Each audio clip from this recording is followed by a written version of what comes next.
Bonsoir à toutes et à tous.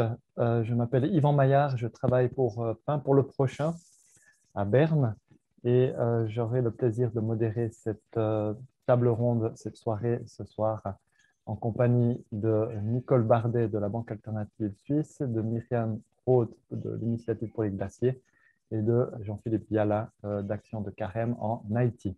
La soirée va se dérouler de la manière suivante. On aura d'abord une courte introduction de ma part. Ensuite, nous aurons une table ronde avec nos trois intervenants. Et puis, vous aurez ensuite un temps de discussion dans des groupes, dans des sous-groupes que nous allons créer automatiquement.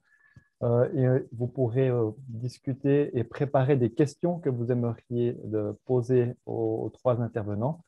Et ces questions, vous pourrez les poser ensuite dans le chat. Et puis, je vais diriger ces questions en fait à nos intervenants.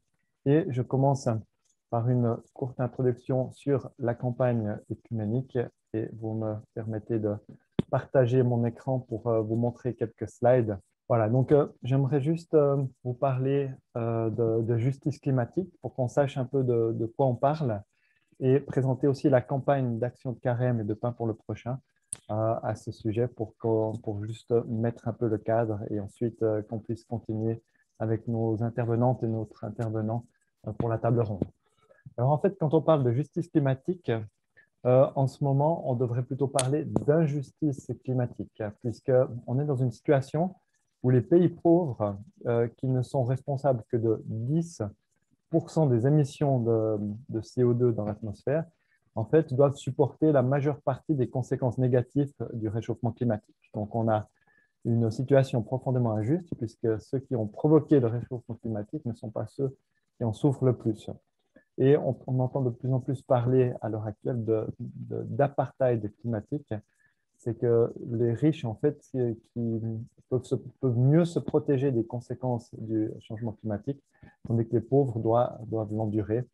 Donc, voilà. Donc là, on voit que si on a de l'argent, on peut se reconstruire une maison, on peut acheter des terres qui sont plus loin des côtes, on peut acheter une climatisation s'il y a des vagues de chaleur, etc. On peut payer une assurance pour s'assurer contre des pertes de récolte, tandis que les personnes qui ont le moins de moyens ne sont pas en mesure de le faire. Alors, je veux juste vous montrer un petit dessin qui montre un peu cette injustice climatique. D'un côté, on a ces villes qui émettent beaucoup de CO2, donc ça symbolise le nord. Et puis, on voit que toutes ces émissions de CO2 voyagent dans l'atmosphère et réchauffent le climat mondial. Et puis, on a de l'autre côté, en fait, un village qui se retrouve inondé, qui pourrait être, par exemple, un village près d'une côte en Afrique, et justement des gens au sud qui doivent comment dire, subir les conséquences de ces réchauffements climatiques. Alors, qu'est-ce que ça signifie, la justice climatique? En fait, c'est un concept qui part du principe qu'on exige que chaque personne, chaque pays, mais aussi chaque entreprise doit assumer sa responsabilité envers le climat. Et ça, c'est justement comment on doit assumer sa responsabilité, c'est selon ses moyens et ses possibilités respectives. Ça signifie en fait que plus on a de moyens, plus on a de possibilités. Par exemple, la Suisse, qui est un pays relativement riche, a donc plus de moyens, plus de possibilités pour contribuer à ce problème, donc pour réduire ses émissions de CO2 et aussi pour aider les pays du Sud à s'adapter au changement climatique. Et puis encore un autre aspect, c'est l'aspect intergénérationnel. Ça veut dire que notre génération, la génération actuelle, ne doit pas compromettre les chances des générations futures à avoir un climat qui soit viable, qui soit favorable. Donc, c'est d'ailleurs ce qu'on entend dans la rue quand on va à des manifestations des jeunes pour le climat. En fait, ces jeunes-là demandent aux générations actuelles de ne pas compromettre leur chance de pouvoir vivre une vie acceptable et d'avoir en fait un climat aussi dans le futur qui soit comment dire, viable. La justice climatique, c'est un concept aussi qui parle du partage approprié des coûts consécutifs au changement climatique. Ça veut dire qu'en ce moment, le changement climatique crée beaucoup de dégâts au sud. Et là, je pense que Jean-Philippe pourra nous en dire beaucoup plus, notamment sur la situation en Haïti. Et donc, là, la question, c'est qui doit payer ces coûts, qui doit payer ces dommages et tous les frais que cela engendre au Sud. Et dans l'accord de Paris sur le climat, en fait, les pays industrialisés, les pays du Nord, se sont engagés à verser conjointement 100 milliards de dollars par année pour la protection du climat et les mesures d'adaptation dans les pays du Sud. Donc là, c'est une espèce de partage des coûts et un partage plus ou moins approprié de ces coûts. Si on va un peu plus loin, là, je vous montre en fait cette affiche de notre campagne écuménique. On voit en fait qu'on a choisi quelque chose d'assez parlant. En l'occurrence, on voit deux personnes qui sont en train de faire des grillades.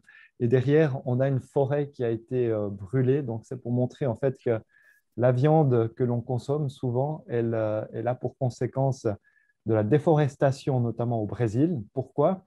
Même si c'est de la viande suisse, en fait, il y a beaucoup de fourrage qui est importé du Brésil et ce fourrage, ce soja, est cultivé notamment et crée de la déforestation pour sa culture. Quels sont les messages principaux qu'on a dans la campagne écuménique donc d'Action de Carême et de Pain pour le prochain? C'est qu'on demande la justice climatique, on demande aux pays responsables du changement climatique, y compris la Suisse, de prendre leurs responsabilités. Et puis surtout, c'est que la crise climatique que l'on voit à l'heure actuelle, ce n'est pas quelque chose qui va se passer dans 10 ans, dans 20 ans, mais qui est déjà aigu maintenant et qui menace la sécurité alimentaire des populations du Sud. Et donc, on doit agir au plus vite, c'est-à-dire maintenant, et réduire nos émissions de CO2. Et puis, ce qui est aussi important, c'est que la Suisse, qui est un pays plus aisé que d'autres, doit s'engager, notamment en lien avec l'accord de Paris, pour donner des ressources techniques et financières nécessaires aux pays du Sud. Et là, il s'agit d'une contribution d'1 milliard de francs par an pour aider les pays du Sud à se prémunir contre les conséquences négatives de la crise climatique.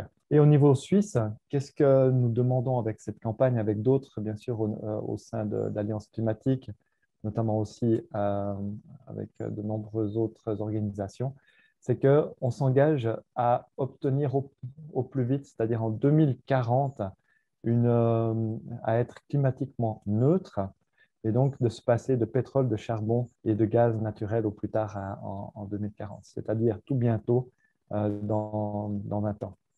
Et c'est ainsi qu'on arrivera, on aurait une chance, si tous les pays font aussi des efforts qui sont comparables, d'arriver à limiter l'augmentation de la température globale à 1,5, à plus 1,5 degrés Celsius, comme ceci a été convenu par tous les pays qui sont signataires de l'accord de Paris sur le climat.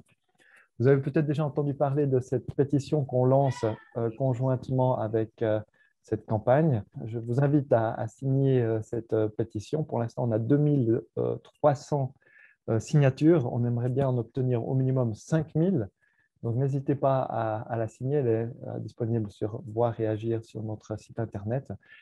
Et en fait, on demande à la Banque nationale suisse de désinvestir des énergies fossiles. Et les énergies fossiles, c'est le charbon, le pétrole et le gaz. Il faut savoir que la Banque nationale suisse détient des actions d'entreprise au niveau mondial et en détient beaucoup aux États-Unis. Elle détient beaucoup d'entreprises qui sont actives surtout dans le pétrole. À la fin 2019, c'était environ 6 milliards de francs qui étaient investis par la Banque nationale suisse dans le pétrole, le gaz et le charbon. C'est en fait 6 milliards qui est investi dans les énergies fossiles sur un portefeuille de 100 milliards qui est détenu par la Banque nationale suisse. Et donc là, il s'agira de faire pression ensuite. Nous irons en fait amener cette pétition à la Banque nationale suisse pour lui montrer qu'il y a beaucoup de monde qui lui demande de s'engager pour le climat. Voilà, maintenant j'aimerais vous présenter nos trois intervenantes et intervenants. Tout d'abord, je présente Myriam Roth, qui est coprésidente de l'Association suisse pour la protection du climat. C'est une association qui a lancé l'initiative pour les glaciers, que vous avez peut-être déjà signée, et qui est infirmière HES et en même temps conseillère de ville à Bienne. Ensuite, notre deuxième intervenante, c'est Madame Nicole Bardet, qui est économiste et membre de la direction générale de la Banque alternative suisse. qui est basée à Olton et à Lausanne. Et en même temps, elle est aussi membre de notre conseil de fondation. Elle est membre du conseil de fondation de Pain pour le prochain depuis quelques années.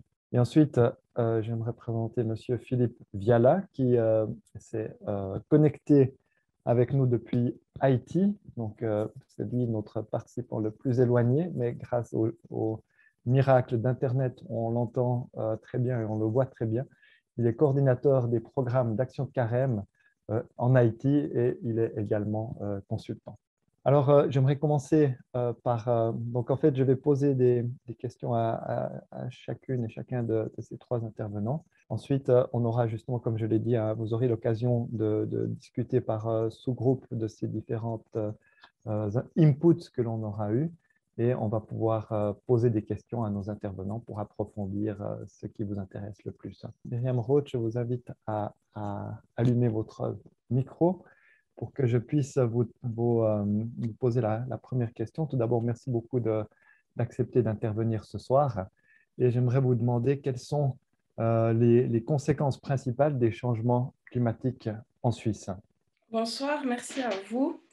D'abord, ce que j'aimerais juste préciser, c'est que je ne suis pas une experte du domaine du climat, je ne suis pas climatologue, je n'ai pas étudié dans ce domaine-là, donc les infos que je donne, c'est beaucoup de choses que j'ai apprises aussi de par mon expérience de militante. Ce qui est important de savoir en fait au niveau suisse, c'est que comme vous le savez toutes et tous, il y a des différences d'altitude qui sont très grandes et en fait l'impact du changement climatique en Suisse, il est très différent suivant les régions. Donc on aura des conséquences au nord qui ne seront pas du tout les mêmes qu'au sud. Par exemple au Tessin, les sécheresses, elles seront beaucoup plus fréquentes que tout au nord. On sait actuellement que si aucune mesure radicale est prise en matière de politique climatique, on aura environ 90% des glaciers suisses qui auront disparu avant la fin du siècle. En 2035 déjà, il y aura déjà près de la moitié de la glace des glaciers qui sont actuellement encore préservés, qui aura totalement fondu. On sait que le changement climatique, en tout cas au niveau suisse, il aura des conséquences sur les écosystèmes, surtout au niveau des forêts. Donc on aura une croissance au niveau des forêts qui sera beaucoup plus faible. Et puis on va perdre une grande partie de la diversification des espèces d'arbres. Donc on aura beaucoup moins de protection contre les avalanches, contre les éboulements, donc contre des types de catastrophes naturelles contre lesquelles on pensait vraiment être protégé pendant longtemps, surtout en Suisse. On aura aussi le fait que, comme on le sait toutes et tous, les arbres, l'écosystème, c'est ce qui fait aussi qu'on peut maintenir notre équilibre à nous. Et en fait, si on perd ça, on va perdre cet équilibre. On aura des fluctuations beaucoup plus importantes des débits des cours d'eau. Et en fait, la température des nappes phréatiques, elle pourrait augmenter en fait drastiquement, ce qui implique qu'on aurait des possibles conséquences très négatives sur la qualité de l'eau potable. Donc ça a une incidence justement sur la qualité de l'eau potable, sur le développement de certaines bactéries. Donc ça a aussi un impact sur notre santé finalement. Justement, au niveau de la santé, les différentes allergies, elles vont devenir plus fortes. Et en fait, on va être confronté à des types de virus contre lesquels on n'est pas forcément protégé actuellement. Enfin, le Covid, c'est un exemple mondial parmi plein d'autres qui devraient et pourraient malheureusement nous arriver encore. Mais surtout aussi le développement de pathologies, rien qu'au niveau pulmonaire, qui pourrait justement nous affecter et qui pourrait faire qu'on aurait un nombre d'hospitalisations en constante augmentation si on ne prend pas au sérieux le réchauffement climatique. Si je retourne au niveau purement météorologique, on aura des journées de chaleur qui seront multipliées par 2. D'ici, on dit environ 2085. Et puis, d'un autre côté, on aura des nuits tropicales qui seront de plus en plus fréquentes et surtout à basse altitude. Donc, on aura un déséquilibre entre les régions Et puis, en fait, des phénomènes qui se passeront à des altitudes différentes qui se passent actuellement, pas du tout. On aura aussi, on l'a déjà un petit peu maintenant, des hivers qui seront beaucoup moins enneigés. Et puis, bien sûr, tout ce qui est aussi au niveau de l'agriculture et puis de l'exploitation des terres, on devra vraiment énormément modifier notre manière de faire et puis notre manière d'aborder aussi la nature et comment on l'exploite. Et la diversité, en fait, justement, des espèces d'oiseaux, des espèces de plantes vont se modifier dans toute la Suisse. Et on va perdre cet équilibre en fait, de la faune, de la flore et puis la cohabitation de toutes les espèces dans l'écosystème. Donc tout va se déséquilibrer. On voit déjà que c'est le cas maintenant. On voit déjà qu'on a une grande perte au niveau de la biodiversité. Les espèces, bien sûr, elles peuvent, en tout cas jusqu'à un certain stade, se remettre et puis peut-être se modifier aussi pour supporter certains climats, mais jusqu'à un certain point, bien sûr. Donc ça, c'est un petit peu ce que je peux dire par rapport au changement climatique en Suisse. Donc, ce n'est pas du tout exhaustif, c'est quelque chose de très résumé. Oui, merci pour cette vue d'ensemble en fait, des changements climatiques en Suisse.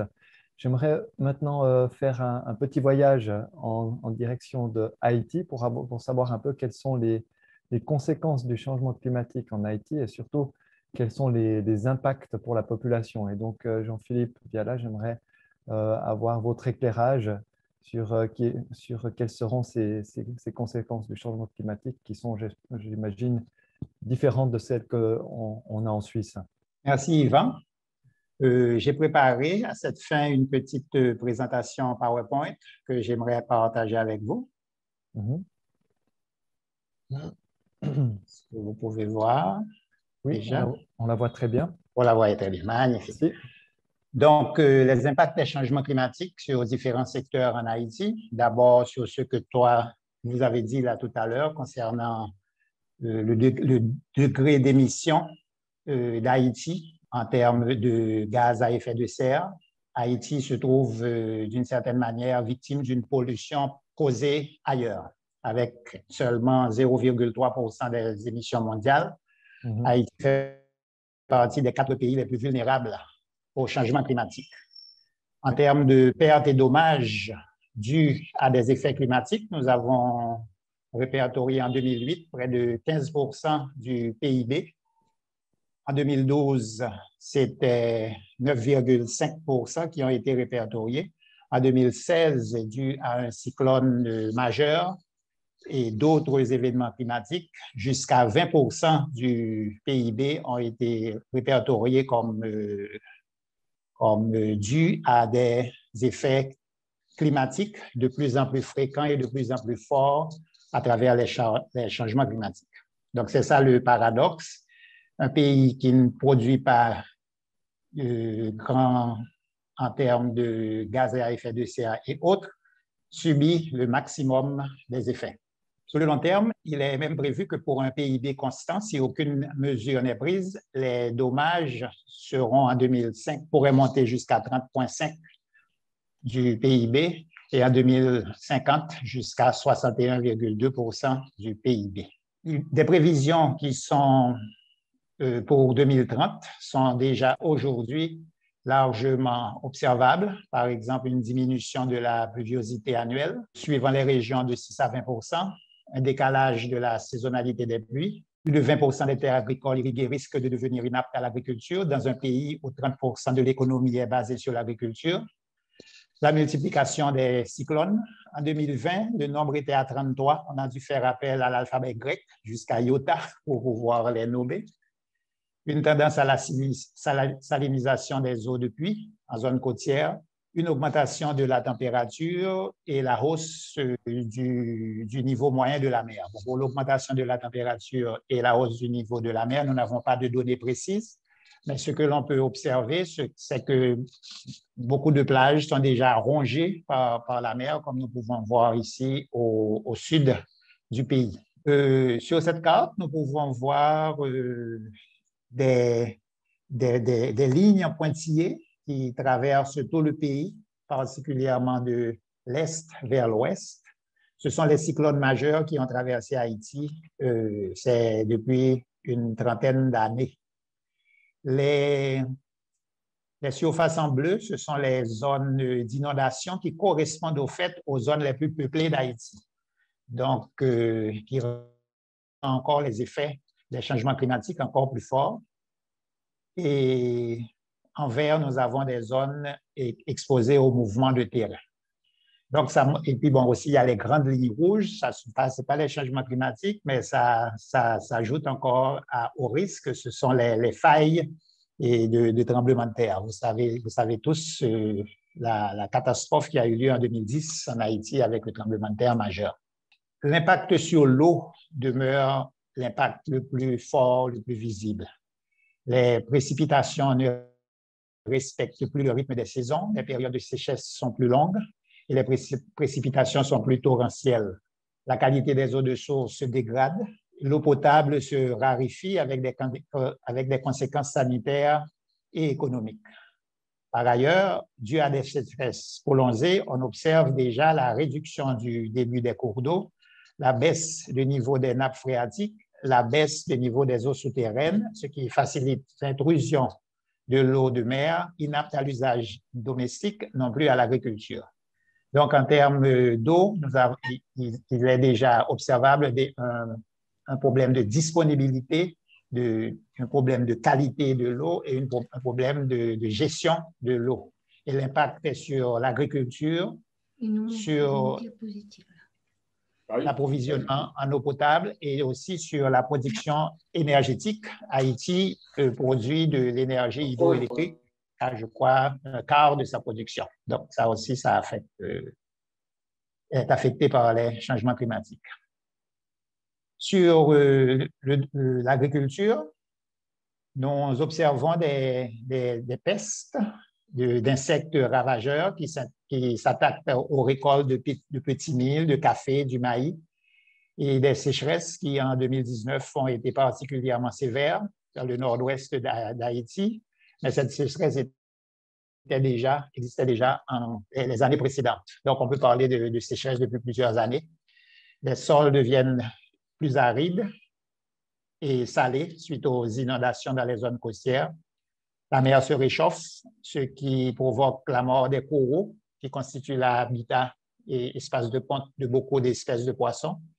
Le rendement de la pêche, qui est essentiellement artisanale le long des côtes, est en constant déclin.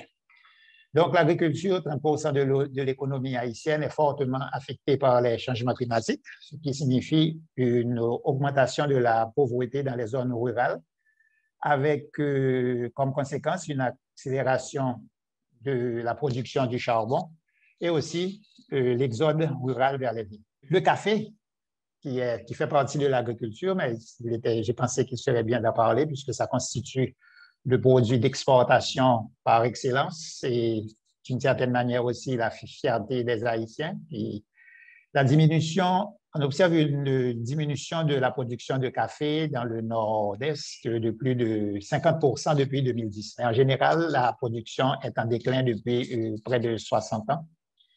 La sécheresse, la multiplication des ravageurs, la baisse du rendement découragent les producteurs qui abandonnent le café pour des cultures maraîchères qui sont elles-mêmes beaucoup plus nocives à l'environnement. Dans tout le pays, le café perd son importance avec des conséquences particulièrement néfastes pour l'économie familiale. Dû au déclin de production, des torréfacteurs commencent à importer du café pour couvrir la demande locale, ce qui constitue pour les Haïtiens quelque chose de complètement inconcevable, que le café soit importé pour couvrir la demande locale. Et l'espèce traditionnelle cultivée en Haïti, qui est le Arabica typica, elle est particulièrement affectée par les changements climatiques. De nouvelles espèces plus résistantes sont introduites sans vraiment de connaissances sur les conséquences futures. Donc ici, on peut voir, ce n'est pas trop clair, mais on peut voir tout ce qui est en rouge, enfin tout ce qui est coloré, ce sont les zones de production de café, Actuellement, au-dessus de 700 mètres, le café est encore rentable, mais d'ici 2050, ce seront seulement les zones en vert qui seront rentables et ce seront les zones à plus de 1300 mètres. Donc, il y a une forme de disparition pratiquement de la production de café. Et maintenant, concernant l'insécurité alimentaire, on peut constater une accélération de l'insécurité alimentaire. 48% des aliments consommés étaient importés en 2013, avec 80% des Haïtiens gagnant moins de $2 par jour, donc ce qui signifie un poids assez lourd sur les porte-monnaies. Et tout récemment, 2020-2021, 9% de la population était classée en phase d'urgence en termes de sécurité alimentaire et 33% en phase de crise, ce qui signifie, additionné ensemble, ça fait 42% de la population qui nécessite une forme d'intervention. Et si nous regardons cette carte, tout ce qui est ocre ou bien marron, on pourrait dire, c'est la répartition des zones en crise de sécurité alimentaire. Donc, Haïti, c'est la partie à gauche de la carte. Donc, pratiquement tout le pays est censé être en crise, à part les grandes villes comme Port-au-Prince, où ça n'a pas été, où il n'y a pas eu comment dire, de collecte de données. Et il y a aussi des zones encore plus foncées sur une île là au milieu, la Gonâve, et au nord. Là, ce sont des zones encore plus, ce sont des zones d'urgence. Donc, on calcule environ, oui, c'est ça, 42%, donc ça fait près de 5 millions d'habitants qui n'ont pas une sécurité alimentaire assurée et où il serait nécessaire d'avoir une intervention. Merci Jean-Philippe. C'est ça. Est-ce que vous pourriez juste conclure en 30 secondes pour qu'on puisse continuer? Oui, je peux conclure. Donc, au fait, j'ai couvert les différents points que je voulais couvrir. On pourrait aussi parler de l'urbain, mais je m'arrête là pour les conséquences. Merci et désolé de vous interrompre avec cet input très intéressant. On va revenir vers vous tout à l'heure. J'aimerais maintenant refaire le retour en direction de la Suisse et demander à Myriam Roth quelle est, à votre avis, la responsabilité de la Suisse par rapport au dérèglement climatique et qu'est-ce que demande l'initiative que vous avez lancée, donc l'initiative pour les glaciers? Merci Yvan. La Suisse, en fait, elle a un énorme impact au niveau des émissions mondiales puisqu'elle est à l'origine d'1 millième des émissions mondiales et en fait, ce 1 millième, c'est seulement si on compte les émissions qui sont produites en Suisse. Par contre, si on ajoute à ces émissions-là les émissions qui sont des produits importés, c'est au moins le double. Donc la Suisse, elle a vraiment une très grande responsabilité par rapport à ça. Et en fait, en tant que pays riche et très innovant, la Suisse, elle a justement aussi une obligation spéciale, tant sur le plan légal que moral, d'avoir des buts qui sont beaucoup plus ambitieux. Et c'est aussi ce que veut l'accord de Paris sur le climat. L'initiative pour les glaciers, elle a en fait 3 buts. Donc, le premier, c'est le zéro net d'ici 2050. Le deuxième, c'est l'interdiction des énergies fossiles, bien sûr. Et puis, le troisième, c'est une trajectoire de réduction des émissions qui soit au minimum linéaire. Donc, en fait, ce qui est décisif, c'est la somme de tous les gaz à effet de serre qui seront encore émis jusqu'à ce que l'objectif de ce zéro net soit atteint. Et puis, c'est pour cette raison aussi qu'il faut qu'on ait des objectifs intermédiaires qui respectent cette trajectoire de réduction des émissions qui soient au moins au minimum linéaire. Et en fait... Excusez-moi, est-ce que vous pourriez expliquer qu'est-ce que vous entendez par zéro net? Alors, le zéro net, c'est qu'on sorte d'ici 2050 de toute émission en fait, en Suisse. Donc, que vraiment on soit à zéro. Donc, ça peut paraître très, très ambitieux, mais en fait, c'est vraiment le minimum. Et puis, justement, c'est vraiment quelque chose qui... Au niveau suisse, on a un pays, c'est exactement ce que vous avez aussi dit dans la présentation, enfin dans l'introduction que vous avez faite, c'est que plus le pays aussi a des moyens et plus le pays est riche, plus il a des responsabilités au niveau de son impact climatique. D'accord. Et puis, est-ce que l'initiative pour les glaciers, elle introduit aussi ou elle prend en compte le concept de justice climatique? Alors, l'initiative pour les glaciers, elle n'a pas, au sens vraiment premier, un objectif qui est lié à la justice climatique. Par contre, on a dans un des alinéas, donc l'alinéa 4, si on veut préciser, on a une phrase qui dit que la politique climatique, elle vise un renforcement de l'économie, mais surtout l'acceptabilité sur le plan social. Donc, on a une toute petite composante. Après, quand on le lit comme ça, c'est vraiment très minime. Pour nous, de toute manière, il faut que la politique climatique soit conçue de manière à être socialement acceptable, ça de toute façon. Et il faut veiller à prévoir des alternatives. Et c'est aussi, ce qui est important à dire par rapport à l'initiative pour les glaciers, c'est que ce n'est pas une initiative qui dit comment il faut faire, c'est une initiative qui fixe des objectifs et des buts. Et c'est ensuite, par la suite de la mise en place de cette initiative, qu'on réfléchit à comment en fait, on met en place ces objectifs. D'accord, merci beaucoup, Myriam, pour ces précisions. Maintenant, je me tourne vers notre troisième intervenante, Madame Nicole Bardet, qui est membre de la direction de la Banque alternative suisse, comme on le voit d'ailleurs derrière toi avec Oui. l'oiseau et le logo. Une question alors à ton sujet. Quel est, à ton avis, le rôle des banques et leurs responsabilités par rapport au dérèglement climatique, et notamment par rapport aux investissements dans le fossile? Et puis, à ton avis, quel est le devoir des banques de se positionner? Merci Yvan, merci pour l'invitation. Dans un premier temps, en tant que bancaire, je vais vous donner quelques chiffres. On ne va pas parler d'argent, mais on va parler de tonnes de CO2 d'émissions. Là, je me suis inspirée de Greenpeace qui a fait une étude entre 2015 et 2017 qui dit que le Crédit Suisse et l'UBS ont versé au total 12,3 milliards de dollars à 47 entreprises exploitant des combustibles fossiles particulièrement polluants.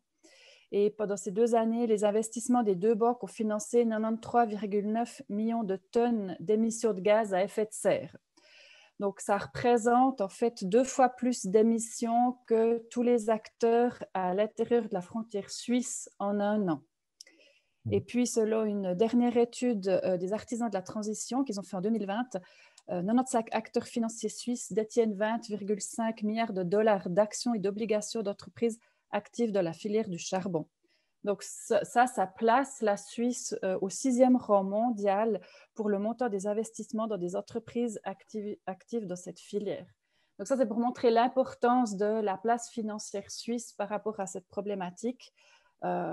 C'est pour ça que ce n'est pas anodin qu'on interpelle aussi les banques, entre autres la BNS, mais aussi les banques actives en Suisse. Donc finalement, quel devoir de se positionner? Et là, la Banque alternative avait déjà interpellé en 2019 ce sujet, les banques et les différents acteurs, notamment en réponse à la grève du climat. Hein, les jeunes de la grève du climat ont aussi demandé aux banques de se positionner. Et nous, on dit que finalement, les banques, elles doivent mesurer l'empreinte écologique de toutes leurs activités commerciales et rendre public donc cette notion de transparence, de savoir qu'est-ce qui est financé, mais aussi dans quoi est placé l'argent des clients. C'est intéressant d'avoir les données parce qu'après, on a un outil pour pouvoir finalement orienter peut-être l'activité commerciale des banques. Et puis, bien sûr, plutôt la réorienter sur des transactions respectueuses du climat.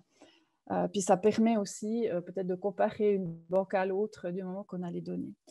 Ce qu'on dit aussi, c'est que les banques, elles doivent réduire leurs émissions de gaz à effet de serre en suivant la trajectoire de réduction fixée par l'accord de Paris sur le climat. Donc ça, c'est un engagement pour tout le monde de faire ça.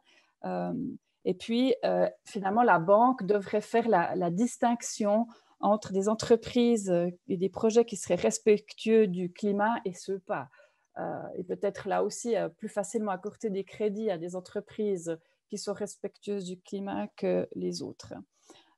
Nous, on demande aussi qu'elles finalement excluent de leurs activités d'investissement, de financement, les entreprises qui ont des pratiques et des projets particulièrement néfastes pour le climat. Et puis, bon, un autre point, on demande aussi que les banques, elles sensibilisent leurs clientes et clients. Parce que quand on a de l'argent et qu'on fait un conseil en placement, on discute de beaucoup de choses avec son conseiller. Et là, on demande que la banque, déjà que les employés de banque soient formés, parce qu'il y a de grosses lacunes là au niveau de finalement les placements. Ce n'est pas qu'une question de rentabilité, mais c'est aussi à quoi va servir l'argent, qu'est-ce qui finance in fine. Donc, si les conseillers clients étaient mieux formés, ils pourraient informer le public. Ce qu'on remarque à l'heure actuelle, c'est plutôt l'inverse. C'est les clients qui posent des questions aux banquiers et les banquiers ne peuvent pas répondre. Donc là, je pense que ça met une certaine pression. On voit qu'il y a des produits qui se développent sur la demande des clients. Et puis bon, bien sûr, les banques ne sont pas les seuls responsables. Il faut aussi que les politiques s'engagent en faveur d'un système financier respectueux du climat. Donc finalement, la réglementation, le cadre légal. On attend des autorités de régulation qu'elles reconnaissent les signes de notre époque et puis s'engagent vraiment en faveur d'une place bancaire suisse respectueuse du climat. Il y a eu quelque chose fin d'année passée qui était très intéressante, c'est la Banque pour les règlements internationaux qui est basée à Bâle, qui a fait un rapport, le rapport s'appelle le signe vert, et là, il précise dans le rapport que la stabilité financière et la stabilité climatique peuvent être considérées comme interdépendantes. Donc ça devrait convaincre les plus sceptiques de tenir compte de ces choses parce que ça va aussi un jour nous coûter. Ça l'est dit. Et puis finalement, ce qu'on disait, ce qu'on continue de dire, et c'est aussi pour ça qu'on est là ce soir, c'est que c'est la pression du public qui est nécessaire. La place bancaire suisse a de la peine à se réorienter, à changer. Donc, il faut absolument que des personnes ou des organisations continuent de faire cette pression publique pour que les responsables politiques et le secteur banquier bougent. D'accord, merci beaucoup pour cet input, Nicole. Maintenant, j'aimerais savoir un peu plus sur ce que vous faites au sein de la Banque alternative suisse. Finalement, est-ce que ça marche d'investir dans les entreprises qui ne sont pas dans les énergies fossiles? Et est-ce que c'est viable ou rentable d'investir finalement autrement que la majorité des banques sur le marché suisse? Merci pour la question. C'est vrai que quand on place de l'argent, on a envie de savoir si on l'aura encore à la fin de l'année. On est souvent intéressé par la rentabilité. La banque alternative, elle existe depuis 30 ans, donc on peut dire que pour l'instant, ça marche. Et puis surtout, je pense que notre modèle d'affaires, depuis notre création, il est engagé pour la protection du climat, vraiment dans toutes nos activités commerciales. Nous, on a vraiment mis en place finalement des critères d'exclusion où certains domaines n'entrent absolument pas en matière. Peut-être contrairement à d'autres entreprises où on entend qu'on parle du best in class, où on va comparer les entreprises puis prendre la meilleure. C'est toujours l'exemple avec Total et Shell où on va choisir entre les deux quelle est la moins pire. Nous, on exclut ce domaine. Donc, on est sur la banque, sur la place financière actuellement, vraiment les plus stricts en matière de critères. On a lancé un fonds de placement il y a maintenant 2 ans, justement, qui doit soutenir ces valeurs que défend la banque. Et on a pu comparer avec un indice justement de comparaison que finalement, notre fonds produisait vraiment moins de CO2, qu'il y avait un impact. Qu'est-ce que je voulais encore vous dire? Si j'ai encore 2 minutes, tu me coupes. Au niveau financier, peut-être une précision est-ce que ça rapporte? Est-ce que c'est rentable? Ouais, ça, c'est toujours délicat. En plus, je suis enregistrée, donc je dois faire attention à ce que je dis. Non, je crois que il faut déjà voir les choses autrement. Il faut peut-être prendre un tout petit peu de recul et se dire, oui, le taux d'intérêt ou le rendement, il est important, mais il y a aussi finalement l'impact réel, qu'est-ce que ça fait sur le terrain. Et celui-là, malheureusement, aujourd'hui, on n'en tient jamais compte quand on va regarder de rentabilité, alors qu'on devrait tenir compte de ça et on devrait finalement péjorer un rendement quand il a un impact néfaste. Oui, les matières premières, tout ça, c'est gratuit et ça, je pense que c'est ça qui n'est pas juste. Pour quand même un peu répondre à la question, oui, il y a un rendement, oui, ça fonctionne, ce n'est pas à perte, mais c'est pas... Je crois que quand les gens ils viennent à la banque alternative ou quand on fait des placements durables, déjà règle dans le terme durable, ce n'est pas du court terme. sur le long terme, on a plutôt tendance à voir que ça tient bien les chocs et les crises. Mais là, justement, on parle d'investissement à long terme. Et peut-être quelque chose qui est très important pour la banque alternative, c'est de ne pas participer à la spéculation. Donc là, quand il y a eu la première vague du Covid, il y a eu pas mal de mouvements boursiers et on aurait pu, pour protéger les avoirs de nos clients, finalement, tout vendre ou vendre beaucoup. Puis on s'est dit, non, parce que ça, ce n'est pas quelque chose qui est durable. On va garder et puis on va regarder ce qui se passe. Et puis en général, sur la durée, ça se rattrape. Puis effectivement, là, ça a démontré qu'on avait bien fait de ne pas avoir cette réaction. Mais après, c'est toujours une pesée des intérêts entre protéger les avoirs du client et puis peut-être continuer de soutenir l'économie. Merci beaucoup. Donc, tu es en fait une observatrice du monde bancaire depuis de nombreuses années. J'aimerais maintenant te poser une question à propos de la Banque nationale suisse, la BNS, qui dit en fait qu'elle ne peut pas décider par elle-même de ne plus investir dans les énergies fossiles. C'est finalement ce qu'on leur demande par le biais de la pétition qu'on a lancée. Et avec l'argument qui est de dire qu'il faudrait d'abord que la Suisse prenne politiquement cette décision.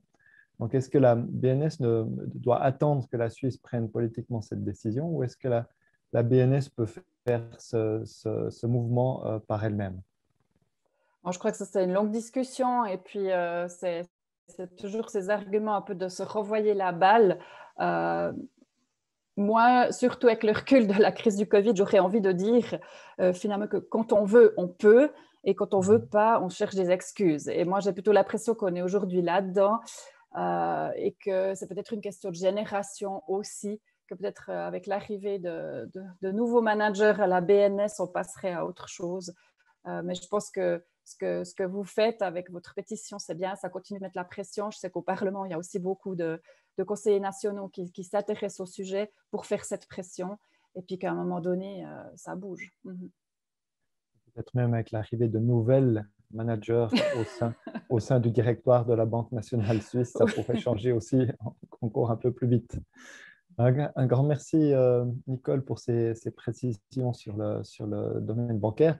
Maintenant, j'aimerais repartir en Haïti avec Jean-Philippe et j'aimerais vous demander comment les organisations locales agissent-elles concrètement en Haïti pour aider la population à faire face au changement climatique et à s'y adapter. On a vu il y a une grande partie de la carte d'Haïti que vous avez montrée tout à l'heure qui est rouge et donc en situation d'urgence ou de crise. Et comment finalement vous arrivez à aider ces populations locales? Merci, Yvan. Et comme par hasard, j'avais préparé une petite présentation. Parfait. Un moment. Voilà. Donc, au niveau de l'action de Carême, il y a différentes mesures d'adaptation qui sont poussées, renforcées par le programme. Ce sont des mesures que nous avons déjà observées sur le terrain et il y en a d'autres que nous introduisons avec les agriculteurs. Il s'agit de la construction de structures anti-érosives le long des lignes de pente pour retenir la terre. Haïti est un pays très montagneux. Plus de 70% de la surface du pays est en pente. C'est pourquoi ce genre de structures sont excessivement importantes pour retenir la terre. Il y a aussi le paillage et autres pratiques pour garder l'humidité au sol. Nous appuyons la diversification des cultures pour éviter la perte totale. Il faut dire aussi que l'agriculture en Haïti, c'est une agriculture d'autoconsommation. Ce n'est pas une agriculture tournée vers l'exportation. Donc, une diversification des cultures renforce la sécurité alimentaire. Ça permet d'avoir de la nourriture toute l'année et sur sa parcelle, au cas optimal naturellement. L'introduction ou bien le renforcement d'espèces plus résistantes à la sécheresse, comme le pois d'ongole, le petit mil, le manioc, qui sont des espèces très, très consommées en Haïti déjà. Donc, ce ne sont pas de nouvelles introductions. Mais on doit aussi accepter l'abandon de certaines cultures traditionnelles comme le maïs, qui s'avèrent comme très, très, très vulnérables. Nous appuyons aussi le reboisement des terres dégradées en pente avec des espèces forestières adaptées. Et aussi, nous encourageons l'intensification de l'agroforesterie, c'est-à-dire des arbres forestiers et des jardins sur la même parcelle qui harmonisent entre elles. Mais ce n'est pas seulement avec des mesures dans l'agriculture que nous appuyons les organisations. Il y a aussi l'accès à l'épargne et au mini-crédit à travers des mutuelles de solidarité autogérées par les participants qui permet, comme c'est dit là, l'accès au crédit qui est quelque chose de complètement inexistant dans le monde paysan haïtien. Mais aussi, nous appuyons le renforcement des structures organisationnelles paysannes pour une meilleure autoprise en charge et aussi le renforcement des relations, de relations plus équitables entre les sexes à travers l'égalité des genres. Donc ici, sur cette photo, nous pouvons voir des structures anti-érosives. Bon, pour les structures anti-érosives, il faut utiliser ce que l'on trouve sur la parcelle. Comme par hasard, ici, c'était une parcelle très rocailleuse et très en pente. Donc, les pierres sont collectées et le long des lignes de pente placées de manière à retenir la terre. Et nous voyons aussi beaucoup de jeunes arbres qui font partie d'un système d'agroforesterie. Partout où c'est vide, dans une autre période de l'année, on pourrait voir des jardins.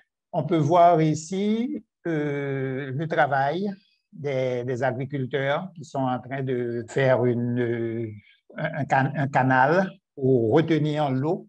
Et derrière le canal seront plantées des herbes qui vont permettre une rétention encore plus forte. Mais aussi, on peut planter aussi des arbres forestiers. Naturellement, avec les arbres forestiers et les arbres en général, c'est le problème de la concurrence. Les gens, ils ont besoin d'espace pour planter. Et donc, avec les arbres, il faut toujours veiller à garder un équilibre. Sinon, les arbres ne survivront pas. Et jusqu'au fond de la photo, nous voyons une forme d'instrument là qui a la forme d'un A en bois. Cet instrument permet de tracer les structures anti-érosives vraiment parallèlement à la pente pour qu'elles soient optimales. Et les mesures qui sont poussées à travers le programme d'action de Carême, elles sont plus en partie conformes au plan national d'adaptation au changement climatique du pays. Donc ici, nous voyons dans ce plan d'adaptation au changement climatique, nous pouvons retrouver le reboisement que l'on trouve aussi dans le programme d'action de Carême, la pratique d'agroforesterie. Bon, les banques de semences, elles sont aussi poussées par le programme à travers on n'appelle pas banques, mais ce sont des coopératives de semences. Le crédit, qui à travers les mutuelles de solidarité. Bon, les lacs collinaires, Action de Carême ne rentre pas dans ce domaine. Donc, c'est ça. Ce seraient les principales mesures d'adaptation qui sont au niveau de la paysannerie et poussées par Action de Carême pour contrecarrer, pour s'adapter au changement climatique, tout en sachant que ces mesures ne peuvent à peine atténuer les effets. Il faut naturellement des interventions en amont sur les causes. C'est ça. Merci beaucoup, Jean-Philippe. J'aimerais savoir, est-ce qu'il y a au sein de la société civile en Haïti une demande de justice climatique par rapport aux pays du Nord? Est-ce que c'est des choses qui sont discutées aussi au sein de la société civile? Est-ce que c'est un thème? C'est un thème qui gagne de plus en plus en présence dans les forums de discussion dans les réunions entre diverses organisations de la société civile, lorsque les raisons pour ces changements observés dans le pays, et sur les côtes, sur les parcelles, sur les montagnes et autres, lorsque l'information arrive que c'est à cause d'un mode de vie qui provoque de tels dommages. Et en Haïti, oui, ces discussions commencent à bourgeonner et il y a des organisations, des plateformes d'organisations qui commencent des activités de plaidoyer, de revendication dans cette direction. Mais ce n'est pas encore une connaissance populaire. C'est plutôt encore au sein de certaines plateformes. D'accord, merci beaucoup pour ces précisions, Jean-Philippe. Vous pouvez peut-être arrêter le partage de l'écran pour que je puisse maintenant introduire en fait la discussion dans les sous-groupes. Je propose qu'on passe directement maintenant dans la discussion en sous-groupe. Je pense qu'on a déjà eu avec Jean-Philippe, Myriam et Nicole de riches inputs et que vous avez certainement envie d'en discuter en sous-groupe. Et puis, donc en fait, l'objectif est que vous discutiez de ces inputs et que vous prépariez des questions pour approfondir certaines choses qui vous intéressent. Et ces questions seront partagées sur le chat. Donc, on se laisse maintenant 10 minutes pour cette partie-là. Donc, on va se revoir vers 20h10 à nouveau pour répondre aux différentes questions que j'irai lire dans le chat. Donc, merci beaucoup à Natacha de nous préparer ces groupes pour qu'on puisse discuter en petits groupes. Oui. Alors, donc, vous allez être remis automatiquement, vous allez retourner dans la salle principale dans 10 minutes. Et puis, outre de trouver des questions, c'est aussi simplement de dire ce qui nous a marqué, peut-être juste une discussion, peut-être vous avez envie d'échanger. Et pour les gens qui nous suivent sur Facebook, monsieur Jean-Philippe Biala m'a fait 2 propositions de chants haïtiens engagés, donc que vous allez découvrir pendant les 10 minutes et on se revoit dans 10 minutes. Je vous envoie tout de suite dans les salles. À tout à l'heure. Les questions maintenant vont venir justement dans le chat. Alors, donc, peut-être on commence avec la première question qui est arrivée là pour Myriam. Et puis, en fait, c'est Catherine qui demande à Myriam Roth, votre initiative me semble peu connue. Comment communiquez-vous sur vos objectifs? Pouvez-vous développer ceci ce soir? Donc, peut-être la question sur comment vous essayez de communiquer sur vos objectifs et d'être plus connu. Ouais, en fait, c'est une bonne question, Catherine. Merci. C'est quelque chose que je relève en fait de manière générale dans l'association, c'est qu'on a développé l'association juste pour que ça se sache dans la Suisse allemande. Donc, c'est aussi un petit peu l'objectif de s'étendre et puis de faire en sorte que la communication, elle soit dans toutes les régions. C'est aussi pour ça qu'on est en train d'agrandir l'équipe en fait, qui travaille pour l'initiative. Donc, ça va venir. On va essayer d'être un petit peu plus visible partout. Les objectifs, c'est assez technique en fait, hein, aussi au niveau politique et puis aussi sur comment atteindre quels objectifs et de quelle manière. Je pense que ce serait un petit peu trop compliqué de les énumérer maintenant. Par contre, tous les objectifs et tous les arguments, ils sont très détaillés sur le site internet de l'initiative. C'est vraiment quelque chose auquel les gens ont accès. Et en fait, l'équipe qui travaille pour l'initiative, ils sont disponibles et ils répondent à ce genre de questions. Donc, vous pouvez vraiment le faire.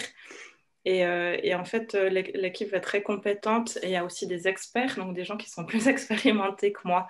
Donc, je vous invite vraiment aussi à solliciter l'équipe. Merci beaucoup. On a une question de Stéphane qui demande que suivant le lieu de fabrication, attendez, je dois juste, à propos des panneaux photovoltaïques, et ça peut-être c'est une question pour Nicole, qu'il faudrait 20 à 30 ans pour amortir l'empreinte carbone de leur fabrication. Donc, est-ce que c'est vrai? Est-ce que tu as des chiffres plus précis, Nicole, à ce sujet-là? Oui, alors c'est vrai que c'est quelque chose qu'on entend souvent, bien le recyclage des panneaux, etc. Comment répondre? Je ne sais pas si c'est 20 ou 30 ans pour amortir l'empreinte carbone. C'était ça la question. Ça, je ne sais pas parce que je ne suis pas une spécialiste de la production de panneaux solaires. Par contre, je pense que ce n'est pas la bonne manière de poser la question. C'est plutôt de se dire, les panneaux solaires, qu'est-ce qu'ils remplacent comme autre énergie? Et puis les autres énergies, celles-là, qu'est-ce qu'elles produisent finalement? Et puis, peut-être il faut aussi se dire, il faut d'abord commencer par réduire notre consommation d'énergie. Et puis, la solution se trouve de toute façon dans un mix de production. Et puis, l'avantage quand même du panneau solaire, c'est qu'on peut le poser sur sa maison et puis on peut avoir une certaine autonomie. Et je pense que notre autonomie en tant que producteur en Suisse d'énergie, c'est quelque chose qui va être de plus en plus important dans les années à venir. Et le panneau est une des réponses, mais de loin pas la seule. Et peut-être aussi juste par rapport au recyclage des panneaux solaires, c'est vraiment une des filières qui existe, mais il faut voir qu'un panneau, il est posé pour 30 ans. Donc, si on le pose maintenant, on n'aura le problème que dans 30 ans du recyclage. Mais c'est des matériaux qui peuvent être recyclés. Donc, ça sera fait. Ouais. Alors, peut-être, comme je me suis beaucoup intéressé aux panneaux photovoltaïques, en fait, l'empreinte carbone des panneaux photovoltaïques, elle est, on va dire, amortie en 1 à 3 ans. Ça ne demande pas beaucoup d'énergie pour faire des panneaux photovoltaïques, vu qu'ils sont composés surtout de verre. Et puis, donc, en 1 à 3 ans, on a déjà amorti cette empreinte-là. Et comme tu as dit, Nicole, un panneau, ça dure minimum 30 ans, voire 40 ans. Donc là, on peut qualifier ça comme étant une énergie verte. Ce que j'aimerais, c'est encore une question pour toi, Nicole, de savoir quelle est selon toi la manière la plus efficace pour convaincre les autres banques de suivre l'exemple de la BAS. Et puis, est-ce que tu as eu l'expérience de transition de banquier, par exemple, voire transition de banque, et comment ça s'est passé ce changement de perception? Voilà, merci Florian et Déborah, que je connais d'ailleurs. La plus efficace pour convaincre les autres banques. En tant que particulier, c'est d'aller chez son banquier puis de lui dire je veux des placements verts et je veux que vous m'expliquiez en quoi ils sont éthiques et comment vous faites, etc. Ça, je pense, c'est de sensibiliser comme ça en allant vraiment poser la question. Puis après, il y a le côté législation, donc en fait, changer les règlements pour que ça soit plus possible de faire certaines choses. Et comme ça, les banques devront s'adapter. Les banques ont déjà dû s'adapter à énormément de choses. Hein. On peut penser par exemple au secret bancaire, etc. Donc ça, elles sont capables de s'adapter.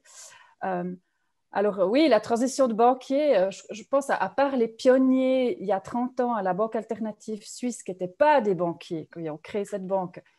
Les autres, on est tous des banquiers reconvertis, quoi. On a commencé dans une banque traditionnelle et puis à un moment donné, on s'est dit, mais non, c'est pas possible, je veux pas participer à ça, je veux pas travailler dans cette banque. Qu'est-ce que je vais faire? Souvent, la plupart, on s'est dit, bah, je vais sortir du milieu bancaire, ce qui n'est pas toujours facile à faire parce qu'on a assez vite le tampon sur le front banquier. Puis après, on découvre qu'il y a une banque différente, éthique, sociale. Et là, si on a un peu de chance, puis ces dernières années, on a beaucoup grandi, donc c'est possible de trouver un job à la Banque alternative suisse, on peut faire cette transition. Mais je pense que ce n'est pas l'idée que tous les banquiers viennent chez nous. Moi, ça serait plutôt que justement, ceux qui travaillent dans les banques traditionnelles évoluent et influencent parce que la base, ça sera que toujours un exemple, un petit modèle finalement, mais elle ne pourra pas régler tous les problèmes à elle-même. Et puis, comment convaincre justement de UBS, Crédit Suisse, qui ont des sommes énormes, des crédits à l'étranger. Donc, comment finalement, depuis la Suisse, essayer de faire pression sur ces banques, hein, sur les deux gros géants bancaires? Oui, bon, ben ça passe vraiment par la régulation. En Europe, c'est en train de bouger à ce niveau-là aussi, que les entreprises doivent définir à quel point elles sont durables.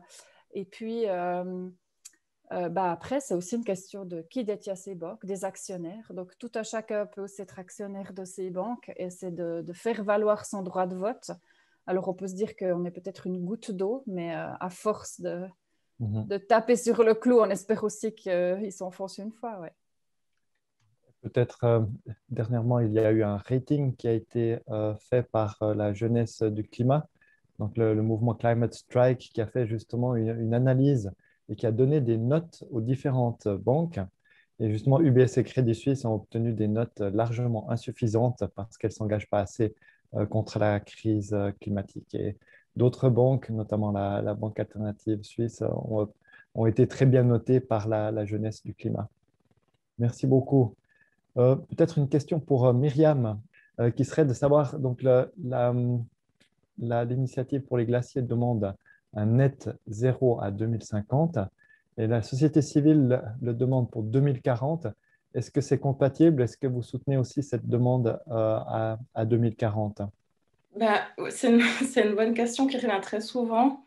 C'est vrai qu'il y a des mouvements, enfin, la plupart des mouvements sociaux actuels, ils demandent des buts plus ambitieux, donc comme tu l'as dit, 2030, 2040. Et nous, on comprend totalement cette démarche. Enfin, moi, au niveau personnel aussi, j'adorerais que ça puisse se passer autant vite. En fait, c'est aussi par le fait que les résultats scientifiques et puis l'acceptation du public, ça a beaucoup évolué depuis que les idées autour de l'initiative et du texte, elles se sont formées. C'était en 2017, donc ça fait déjà quand même un petit bout de temps par rapport à tout ce qui s'est passé au niveau climatique. Mais en fait, il y a un point en fait, du texte qui reste très important et puis qui est tout à fait déterminant, c'est la trajectoire de réduction. Donc en fait, nous, ce qu'on dit, c'est pas que ça doit être 2050. Enfin, si c'est avant, on sera super content. Mais ce qui est important, en fait, de voir, je ne sais pas si c'est pas facile à expliquer comme ça, mais ce qui est important de voir, c'est quelle est la hauteur des émissions jusqu'au but que nous, on fixe. Donc, en fait, nous, ce qui nous intéresse, c'est de voir la courbe et puis à quel point elle redescend, justement, et puis à quelle vitesse. Mais en fait, le moment où ça se passe, pour nous, ce n'est pas forcément important. Il faut, de toute façon, que ce soit le plus vite possible. D'accord. Merci beaucoup. Une question à Jean-Philippe Viala. Donc, on a entendu parler que les pays industrialisés se sont engagés à verser 100 milliards par an aux pays en voie de développement. Donc, c'est notamment dans ce fameux fonds vert pour le climat. Est-ce que vous avez l'impression que ce fonds vert pour le climat, il est utile? Peut-être première question, il y a déjà des investissements qui se font en Haïti et est-ce que ça apporte quelque chose de concret pour Haïti? Je ne suis pas tout à fait au courant de comment ça se concrétise avec le fonds vert. Je sais seulement que le gouvernement avait élaboré un document avec des actions qui devraient permettre l'accès à ces fonds verts et des montants avaient été fixés sur les différents domaines d'intervention. Que je sache, il n'y a pas grande réalisation qui a été faite jusqu'à présent. Il peut y avoir quelques exceptions, mais ça ne devrait pas être grand-chose. Et peut-être qu'il y a aussi quelques problèmes de capacité à remplir les différentes exigences pour l'accès à ces fonds. Peut-être que l'accès à ces fonds n'est pas facilité. Et je n'ai pas les explications précises, mais je sais qu'il n'y a pas grand-chose qui s'est concrétisé jusqu'à présent, malgré différents documents qui ont été élaborés et publiés. Pardon, au niveau des ONG, est-ce qu'il y a de plus en plus d'ONG qui investissent dans l'adaptation au changement climatique? Oui, mais les fonds dont disposent les ONG sont rarement des fonds permettant des grands investissements. Ce sont des fonds qui sont plutôt vers le capacity building, vers la formation, vers la sensibilisation et autres. Et naturellement, tout ça, c'est utile. Il faut de la sensibilisation, il faut de la formation, mais parfois, il faut venir avec du lourd pour pouvoir vraiment et changer concrètement des choses sur le terrain. Et c'est ce genre d'investissement qui manque encore. Et les organisations qui ont accès à des fonds permettant de grands investissements sont plutôt rares actuellement en Haïti, mais qu'ils existent. Oui. Ok, très bien, merci beaucoup. Pour Nicole, deux questions. Est-ce que tu peux citer quelques exemples de projets de la BAS et quelle est la part d'investissement dans des projets locaux? Deuxième question, est-ce que tu penses qu'un boycott de UBS et de Crédit Suisse serait un moyen pour faire bouger ces grosses banques? Donc là, je vais plutôt parler du côté, donc quand on dit investissement, c'est jamais très clair si on parle du côté placement, du côté crédit. Moi, je vais vous parler du crédit puisque c'est aussi de là que je viens. Donc, la banque alternative, elle a donné finalement des domaines d'encouragement dans lesquels elle place l'argent. Enfin, quand elle dit elle place, c'est-à-dire où elle octroie des crédits. Et ça, c'est par exemple l'agriculture biologique, justement les énergies renouvelables. Je ne vais pas citer de nom de clients, mais si vous voulez, vous pouvez aller voir sur notre site internet bas.ch. Là, il y a des exemples, il y a des portraits de clients. C'est vraiment dans des domaines comme ça qu'on a décidé de faire des crédits et d'être pointu, d'être dans des niches.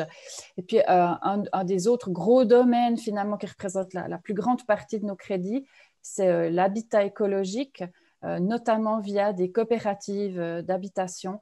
Et ça, c'est une grosse partie de notre portefeuille. Et puis là aussi, c'est quelque chose qui, bon, déjà rapporte une certaine stabilité aussi à la banque, d'être dans l'immobilier, comme la plupart des banques sont surtout dans l'immobilier, mais aussi de promouvoir un habitat plus social et écologique. La deuxième question, boycott. Il faudrait déjà voir à quelle échelle. Je pense que c'est des tellement grandes banques, ça aurait un effet si vraiment tout le monde retirait ses liquidités parce que la banque aurait un problème finalement pour pouvoir continuer d'accorder les crédits.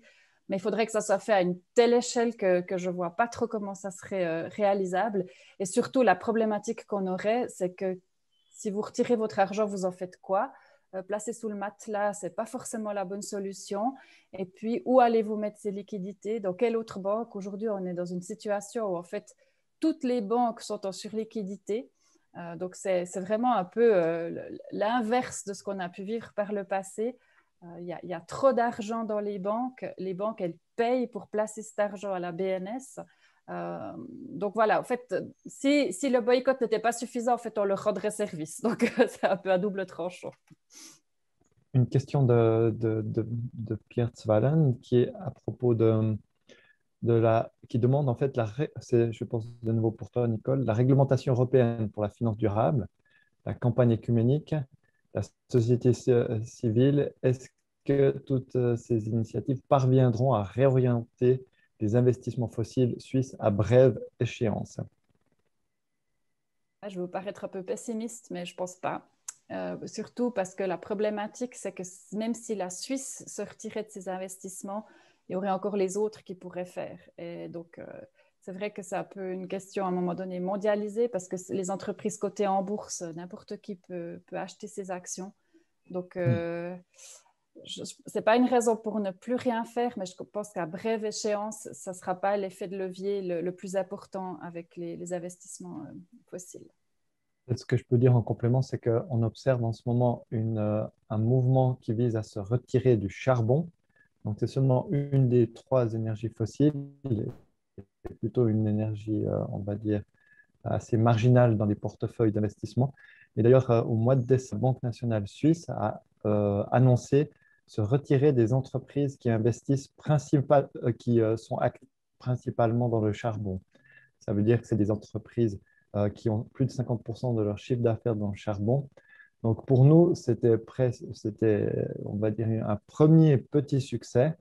Malheureusement, on a constaté que la Banque nationale suisse a désinvesti seulement 5 entreprises sur les 150 qu'elle détient dans les énergies fossiles. Donc c'est en fait un tout petit pas, mais c'est déjà quelque chose d'assez, on va dire, révolutionnaire pour une institution aussi conservatrice que tout d'un coup, ils décident par eux-mêmes de sortir d'un tout petit boom. Donc, on pourrait aussi parler que c'est un peu une forme de greenwashing, de dire, mais vous voyez, on est en train de s'occuper de la crise climatique, mais il faut aussi leur répondre, vous vous occupez que de 1 pour 1000 de vos investissements, donc il y a encore les 99,9% qui seraient à désinvestir. Une question encore de Patrick Emerlet dans le chat qui demande la question suivante. Quels sont les obstacles pour que les gens des finances voient et reconnaissent leur rôle dans le réchauffement climatique, dans la crise climatique? Merci à toi, Nicole.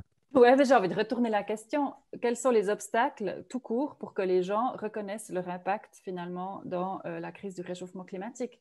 Parce que je crois que ça, et pas pour le prochain, à thématiser avec la transition intérieure finalement, c'est chacun qui doit faire ce chemin. Et une fois qu'on l'a fait pour soi, on se pose aussi la question, qu'est-ce que ça veut dire dans mon travail, dans mon quotidien? Et je pense qu'on doit toucher les gens, mais penser que peut-être on arrive à cibler les gens de la finance, ça c'est compliqué. Mais je pense qu'une soirée comme maintenant, peut-être qu'il y a d'autres banquiers qui ont écouté, peut-être ça les fait réfléchir. Mais je crois que la question, c'est vraiment finalement comment on fait chacun pour être sensibilisé et changer. On a une question à propos de l'agriculture suisse, comment la faire changer un peu vers le durable. Ça, c'est une question que j'aimerais poser à Myriam. Est-ce que vous, au sein de l'initiative pour les glaciers, vous avez des idées ou un plan pour rendre l'agriculture suisse plus, on va dire, compatible avec la crise climatique? C'est intéressant comme question. Nous, enfin, au sein de l'initiative pour les glaciers, enfin, comme j'ai dit, on est plus dans des objectifs, pas forcément dans des moyens. Par contre, ce qu'on trouve important au niveau de l'agriculture, c'est qu'on les ait avec nous. C'est qu'en fait, on ait des comités, que ce soit l'Union paysanne suisse ou vraiment des gens qui sont issus de milieux plus ruraux et puis un petit peu aussi des milieux alpins qui ont des besoins différents, que ces personnes fassent partie des comités de soutien et puis qui comprennent aussi qu'est-ce que ça veut dire de réfléchir à son impact climatique et puis de quelle manière en fait je peux changer mon exploitation pour qu'elle soit plus respectueuse du climat. Et je sais qu'au niveau de l'équipe qui travaille pour l'initiative, on est beaucoup en contact avec ces gens et on essaie vraiment de trouver le dialogue aussi par rapport au réchauffement climatique. Il faut quand même dire que les gens qui sont dans des milieux qui sont des milieux plus isolés, des milieux alpins, ils ont en fait des besoins qui sont très différents de nous, nos besoins en milieu urbain. Et puis, eux, ils voient en fait les restrictions ou les choses qu'il faut changer d'une manière très différente. Et puis, en fait, le dialogue qu'on a avec ces gens, il est aussi très différent. Parce qu'on ne peut pas avoir les mêmes arguments pour quelqu'un qui habite en ville et puis qui pourrait se passer d'une voiture, par exemple, et quelqu'un qui a son exploitation qui est à 3-4 000 mètres ou qui fait vraiment son activité lucrative au temps ou en altitude. Enfin, il faut vraiment réfléchir à la manière dont on aborde ces gens et de quelle manière, en fait, on ouvre aussi le dialogue là-dessus. C'est intéressant, effectivement, les différents besoins entre les milieux plutôt urbains et les milieux ruraux. Est-ce que, Jean-Philippe, toi, tu as un éclairage sur quels sont les impacts ou les moyens de s'adapter à la crise climatique? Est-ce que c'est différent dans les villes par rapport aux campagnes? Je t'ai juste coupé au moment où tout à l'heure, au moment où tu voulais parler de ce qui se passait au niveau des villes. Donc, peut-être ce serait l'occasion de nous décrire qu'est-ce qui se passe dans les milieux urbains. Merci. Et avec le micro. Ah, c'est bon. Oui, mais au fait, on remarque comment ces deux milieux sont intimement liés parce que ce qui se passe, les crises qui ont lieu dans le milieu rural ont à travers l'exode rural, la fuite vers les villes, ont un impact direct sur les espaces urbains qui sont amenés à recevoir des populations pour lesquelles elles n'étaient pas construites. De notre côté, en Haïti, avec son passé colonial, les villes sont côtières et c'est un pays montagneux. Les pluies, en temps de pluie, les eaux déferlent les montagnes vers la côte, vers les villes, dans des villes qui sont bâtis pour bien moindre personnes qui les habitent de nos jours. Les nouveaux venus habitent souvent des zones à risque. Donc, les problèmes des villes, c'est plutôt les risques de vie et de santé pour les populations de certains quartiers qui se sont établis dans des zones inondables. Ce qu'on retrouve dans les zones rurales, plutôt de l'insécurité alimentaire, le manque de travail, tandis qu'en zone urbaine, ce sont des risques dus à des inondations et autres catastrophes produites par une mauvaise utilisation du territoire. Donc, ce serait plutôt ça le problème des villes, ce sont les risques. Et bon, ce que nous avons vu aussi, nous avons connu en 2010 le tremblement de terre qui a fait un nombre inconcevable de morts. Et ce nombre est dû tout simplement à une mauvaise exploitation du territoire et à une mauvaise qualité du bâtiment. Et tout cela a lieu parce que les gens rentrent en ville pour chercher du travail, pour fuir les campagnes et s'établissent dans des conditions qui ne respectent pas de normes. Donc, c'est là qu'on voit le lien direct entre les catastrophes en milieu rural qui engendrent des grands mouvements de population vers les villes qui n'ont pas les moyens de les recevoir. Merci beaucoup. J'aimerais demander en fait à Nicole Bardet que fait finalement la Banque alternative pour la justice climatique, notamment au Sud. Est-ce qu'il y a un soutien dans les pays du Sud? Est-ce que vous avez des crédits ou des projets dans les pays du Sud? Peut-être par rapport à la justice climatique, je pense que ça, c'est notre engagement dans quel type d'entreprise on investit, que ce soit placement ou crédit. Donc là, c'est des entreprises qui doivent répondre à des critères très stricts. Donc, je pense justement ça. En tout cas, on évite d'aggraver le problème, on va peut-être dire comme ça, par rapport à la justice climatique. Et puis, pour répondre à la question par rapport à nos investissements dans le Sud, il faut comprendre aussi d'où on vient et quand on est né. Il y a plus de 30 ans, la banque s'est créée suite à des scandales, notamment le financement de l'apartheid par le Crédit Suisse en Afrique du Sud. Et c'était très important à ce moment-là pour nos fondateurs d'ancrer l'activité de la banque alternative en Suisse, dans l'économie réelle en Suisse. Et c'était même nos statuts qui nous limitaient de ne pas investir, de ne pas faire de crédit hors de la Suisse. Maintenant, on a changé les statuts, sauf erreur, il y a 2 ans, pour commencer une collaboration à l'international. Mais ce n'est pas notre vocation de financer des projets dans le Sud, comme le ferait peut-être pas pour le prochain qui a des dons et qui peut soutenir des projets. Nous, on reste une banque qui fait des crédits, donc ces projets devraient rembourser et à l'heure actuelle, ce n'est pas une activité qu'on fait. D'accord. Et puis une question pour Jean-Philippe, est-ce qu'il y a en fait, on observe déjà un flux migratoire dans Haïti ou aussi en dehors des frontières d'Haïti qui serait créé par l'augmentation des phénomènes climatiques extrêmes? Il y a une trentaine d'années, on parlait d'Haïti comme un pays essentiellement agricole, avec une population essentiellement rurale. De nos jours, on parle de plus de 60% de la population vivant en zone urbaine.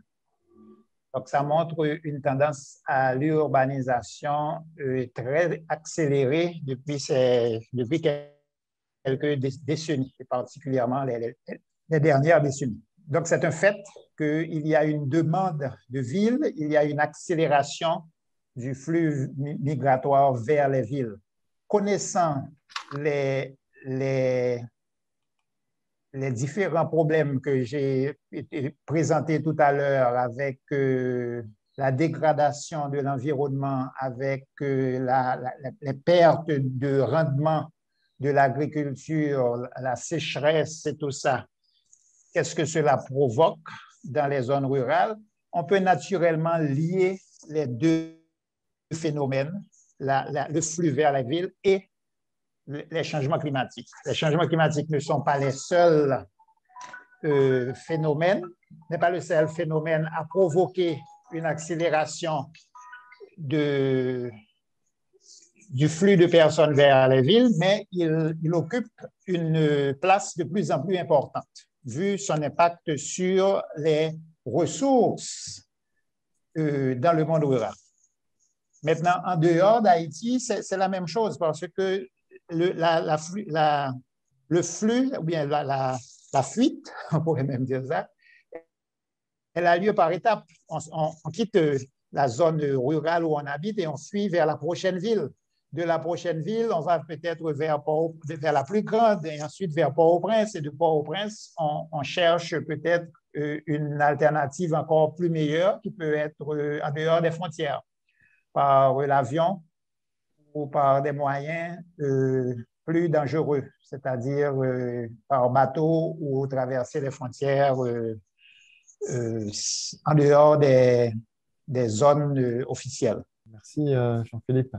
Peut-être une question à propos des bâtiments, et ce sera pour Nicole. Donc, il y a déjà en ce moment un risque de précarité énergétique dans notre pays, enfin, notamment ça veut dire en fait les bâtiments qui sont mal isolés et qui sont un problème en hiver puisqu'ils sont très consommateurs d'énergie. Qu'est-ce que vous, au sein de la Banque Alternative, vous pouvez faire pour diminuer ce problème? Ben justement, alors nous, c'est un encouragement depuis déjà longtemps pour des créations, de l'immobilier écologique. On a créé il y a une quinzaine d'années ce qu'on a appelé un rating immobilier où on donnait une note au bâtiment pour définir son niveau d'écologie. Aujourd'hui, il existe les labels Minergie et autres. Nous, on allait un peu plus loin que juste le côté énergie. On regardait aussi comment était construit le bâtiment, donc les matériaux. Il y a aussi beaucoup de matière grise, d'énergie grise, pas de matière grise, d'énergie grise. Enfin, il faut de la matière grise pour développer des bons projets qui n'ont pas beaucoup d'énergie grise. Donc ça, c'est aussi des éléments importants de notre rating. Pour nous, ce qui est très important aussi, c'est l'emplacement dans le territoire. On a un outil qui permet de calculer le mitage du territoire. Donc, on ne veut pas du tout participer finalement au mitage. Donc, ça, c'est des éléments qu'on a mis en place. Et puis, on encourage nos clients justement à aller dans cette direction-là. On a aussi été les premiers à, par exemple, permettre l'installation de panneaux solaires, à tenir compte de ça dans l'investissement de la maison, etc. Donc ça, c'est vraiment notre engagement pour l'immobilier écologique. Merci beaucoup. On va bientôt, il y a beaucoup de questions, on va malheureusement pas toutes pouvoir les répondre. Je vous remercie en tout cas pour toutes ces questions dans le chat. Peut-être juste pour conclure maintenant, en quelques mots, à chacun, pour Nicole, Myriam et Jean-Philippe, quelle serait, selon vous, quelle est votre vision de la justice climatique et comment arriver à l'atteindre? Peut-être Jean-Philippe, si tu veux commencer, et ensuite Myriam et Nicole. Donc, ta vision de la justice climatique et comment l'atteindre? Je crois que nous sommes déjà, d'une certaine manière, sur la bonne voie. Il y a des forums comme celui-ci qui en parlent. Il y a différentes initiatives internationales qui conscientisent les populations sur leur mode de vie, à questionner les coûts que provoquent ces choix de vie et à en tirer les conséquences. Il y a des choix de vie qui coûtent cher à la planète. Donc, il faut en tirer les conséquences et surtout d'abord les changer. Parce que croire qu'on peut payer pour vivre n'importe comment, ça n'amène à rien. Donc, le but est de continuer la discussion, la conscientisation, la sensibilisation pour arriver à changer le mode de vie. Mais en attendant qu'on ait changé, il faut payer. Il faut payer pour tout ce qui coûte cher à la planète en attendant de changer. C'est ça. Oui, merci beaucoup, Jean-Philippe. Myriam, ta vision de la justice climatique et comment y parvenir? Moi, je rejoins aussi Jean-Philippe sur ce qu'il vient de dire. J'ai l'impression que la justice climatique, longtemps, c'était un petit peu comme quelque chose dont personne ne parlait et dont personne n'avait conscience. et surtout le fait que on est très très privilégié. Enfin, moi, je me sens personnellement très privilégiée d'être née en Suisse. Et je pense qu'il faut vraiment, à tout niveau, prendre conscience du fait que c'est super en fait, de prendre soin de la planète en Suisse. Mais en fait, c'est pas juste la Suisse. C'est qu'est-ce qu'on fait en prenant soin de la planète en Suisse. On prend aussi soin des autres, en fait. Et puis des autres régions, et puis des gens qui sont le plus impactés. Et je trouve que c'est vraiment malheureux parce que jusqu'à présent, c'était vraiment très oublié, en fait, qu'est-ce que ça fait aux autres. Et puis, en fait, quand on prend soin de soi et puis soin de ce qu'on a autour de nous, en fait, on a un impact qui est beaucoup plus grand aussi. Et puis, qui traverse les frontières. Et c'est vraiment quelque chose qu'il faut pouvoir communiquer. Merci beaucoup, Myriam, pour cette réponse. Nicole? Et de ne pas répéter ce qui a été dit, mais c'est vrai que pour moi, c'est un engagement des personnes les moins touchées, des personnes des entreprises des pays vis-à-vis des personnes, pays, entreprises les plus touchées. Donc, ce soir, c'était le bon exemple Suisse-Haïti. Qu'est-ce qu'on fait finalement? Comment on s'engage? Cette prise de conscience. Et puis pour moi, finalement, de se poser la question, c'est qui mon prochain? Mon prochain, c'est mon voisin, mais c'est aussi quelqu'un en Haïti. Donc, qu'est-ce que je fais pour mon prochain? Que je pense que c'est cette prise de conscience que chacun fasse son maximum à son niveau. Et puis, une fois qu'on a eu cette prise de conscience, pour moi, c'est la mise en marche, l'action. Donc, qu'on s'engage, que ce soit dans la société civile, dans des associations ou dans la politique, mais qu'on ne reste pas inactif, parce que je pense que c'est ça notre plus grande force, c'est quand on se mettra tous ensemble en marche qu'on verra le changement. En tout cas, un grand merci à vous trois, Nicole, Myriam et Jean-Philippe, pour vos réponses, pour avoir répondu aussi aux questions des participantes et des participants. J'aimerais juste conclure avec quelques éléments. Je me permets de repartager mon écran pour vous amener, en fait, pour vous encourager à aller signer cette fameuse pétition pour la Banque nationale suisse, qui est justement un des éléments, si on arrive à faire bouger le plus gros investisseur en Suisse sur ces questions de désinvestissement des énergies fossiles, donc charbon, pétrole et gaz, ça peut avoir un impact énorme sur tout le reste de la place financière suisse. Donc, si la Banque nationale suisse bouge, le Crédit Suisse, UBS, d'autres banques, Pictet par exemple, qui a été épinglé dernièrement avec des milliards aussi dans les énergies fossiles, c'est des banques aussi qui vont bouger, qui vont être sensibilisées. Donc, n'hésitez pas à aller signer sur voir réagir justement cette comment dire, pétition. D'ailleurs, dans le chat, Natacha vient de nous envoyer le lien direct pour aller justement sur la pétition. Justement, alors sur Voir réagir, vous allez trouver encore beaucoup d'informations sur cette campagne écuménique. Il y a une quantité de matériel, notamment aussi du matériel pour les paroisses, pour les particuliers, avec des conseils sur comment faire sa part pour plus de justice climatique, des conseils qui sont très concrets. Et donc, vous pouvez aller vous inspirer en allant sur le site Internet pour avoir des informations. Une chose qui est aussi importante qu'il ne faut pas oublier, c'est que vous avez aussi la possibilité de soutenir notre travail. Et ici, vous voyez un petit code QR que vous pouvez même scanner si vous le souhaitez, qui apparaît sur votre écran pour faire un petit don. Donc, n'hésitez pas Notre travail n'est possible que grâce à vos dons.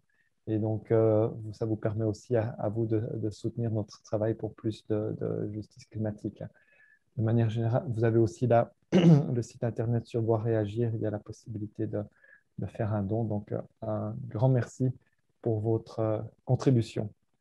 J'aimerais juste vous parler de la troisième. On aura une autre table ronde en ligne le jeudi 18 mars à 19 h, où on va justement discuter de comment se mobilise la société civile pour la justice climatique, où on aura différents intervenants et intervenants qui nous parleront de la société civile, par exemple du mouvement XR, de l'Alliance climatique, de Pain pour le prochain. Je serai aussi un des intervenants. Donc, ça nous permettra de voir un peu qu'est-ce que fait la société civile pour plus de justice climatique? On sait que le politique aussi, les politiciens à Berne, les politiciennes à Berne se mobilisent pour notamment motiver la Banque nationale suisse à investir de manière plus durable. Et on sait que la société civile, aussi des jeunes du climat, on aura aussi une invitée des jeunes du climat, sont extrêmement actifs et mobilisés pour demander plus de justice climatique aussi en Suisse. Et maintenant, j'aimerais juste remercier encore 3 personnes, en l'occurrence Elodie, Natacha et Raïssa, mes collègues d'Action de Carême et de Pain pour le prochain, pour l'excellente préparation de cette table ronde. Et bien sûr, nos 3 intervenantes et intervenants, donc Nicole, Myriam et Jean-Philippe, pour vos excellents inputs. Et aussi un grand merci à Jean-Philippe de participer depuis Haïti pour nous donner vraiment un input de première main sur qu'est-ce qui se passe justement dans un des pays qui est le plus touché en matière de réchauffement climatique. Donc, un grand merci à tout le monde. Et si vous avez besoin de plus d'informations, n'hésitez pas à aller sur nos sites internet voireagir.ch pour obtenir plus d'informations. Alors, un grand merci aussi à vous pour votre participation ce soir. J'espère que ça vous a plu. Si vous avez des commentaires, des feedbacks, n'hésitez pas à utiliser le chat ou envoyez-nous un email. On est toujours très content de pouvoir savoir qu'est-ce qu'on peut améliorer, qu'est-ce qu'on peut changer pour être le plus pertinent possible dans ces événements en ligne. En tout cas, un grand merci encore à vous toutes et tous et au plaisir de vous revoir dans la vraie vie quand tout ce confinement sera terminé. Merci beaucoup et bonne soirée à tout le monde. Au revoir. Au revoir. Bonne soirée. Merci. Merci à tous et toutes. Au revoir. Au revoir.